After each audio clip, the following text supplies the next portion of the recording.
2015-16 का मैटर है। उसने मुझे अपने प्राइवेट पार्ट्स के इमेजेस भेजे थे, जिसके कारण मैंने उसके ऊपर एफआईआर किया था। चुनाव जीतने के बाद उसको मतलब ये मैटर ख़त्म करना था, तो उसने तभी मुझ पर प्रेशर डाला कि ये मैटर ख़त्म करो, नहीं तो मैं तुम्हें जान से मार दूंगा। एक स्टेटमेंट दिया था उसने मुझे कि वो दोबारा फिर कभी परेशान नहीं करेगा।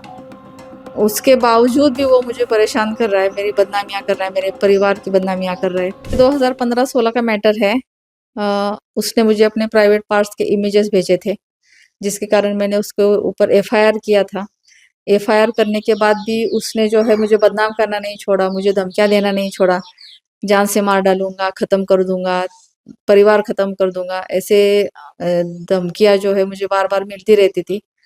बाद में वो चुनाव जीतने के बाद उसको मतलब ये मैटर ख़त्म करना था, तो उसने तभी मुझ पर प्रेशर डाला कि ये मैटर ख़त्म करो, नहीं तो मैं तुम्हें जान से मार दूँगा। तो मैंने भी सोचा कि चलो ख़त्म कर देते हैं, इसलिए मैंने ये केस वापस ले लिया। केस वापस लेने के बाद वो निर्दोष साबित हुआ है, वरना वो निर्दोष नहीं छूटता। मैंने उससे एक माफ़ीनामा लिखवा लिया है, एक स्टेटमेंट दिया था उसने मुझे कि वो दोबारा फिर कभी परेशान नहीं करेगा।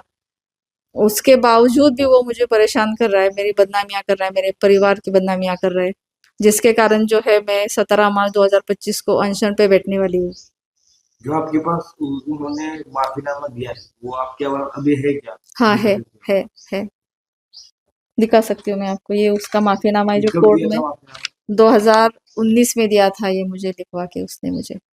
फिर अब तुमको जो अब जो प्राप्त हो रहा है वो कैसे हो रहा है और किस तरह से तुमको अरेस्ट कर रहे हो? व्हाट्सएप ग्रुप पे जो मैंने उस पर एफआईआर किया था, वो व्हाट्सएप पे घूमता रहता है वो। मेरे फोटोज वायरल होते रहते हैं। उसने मुझ पे झूठा केस किया था, एक्सटॉर्शन का, 2 करोड़ का मैंने उसे मांगे, ऐसा झूठा केस किया था, जिसका मुझे आज तक कोई पता नहीं है, कोई अपडेट नहीं है उसका। और एक लेटर आता है मेरे नाम से जो बहुत जगह पे एड्रेस होता है। तो ऐसी बदनामियां हो कर रहा है, वो जानबूझ के कर रहा है, इसलिए मैं अनशन पे बैठने वाली हूँ कि मुझे न्याय चाहिए।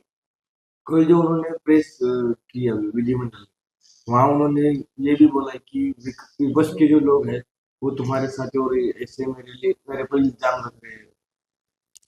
ऐसा कुछ नहीं है, उसको ऐसा लगता है तो वो आके प्रूव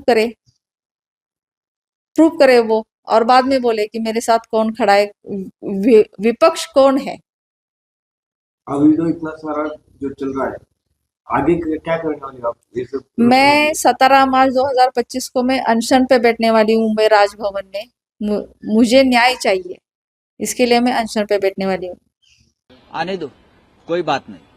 अगर हम एक महिला को न्याय देने की बात करते हैं, उनके अधिकार की बात करते हैं, उनके सम्मान की बात करते हैं, एक मंत्री कैबिनेट में फडणवीस जी के एक मंत्री है, जो मंत्री उस महिला का छल करता है, छेड़खानी करता है, उस महिला के मोबाइल पर अपने नंगे फोटो भेजता है, तो क्या करे, उसकी पूजा करे उस मंत्री की। देवेंद्र जी अगर मुख्यमंत्री है तो मुख्यमंत्री का कर्तव्य निभाना चाहिए, ऐसे मंत्री को मंत्रिमंडल में नहीं रखना चाहिए। ये महाराष्ट्र की संस्कृति को कलंक लगा रहे हैं।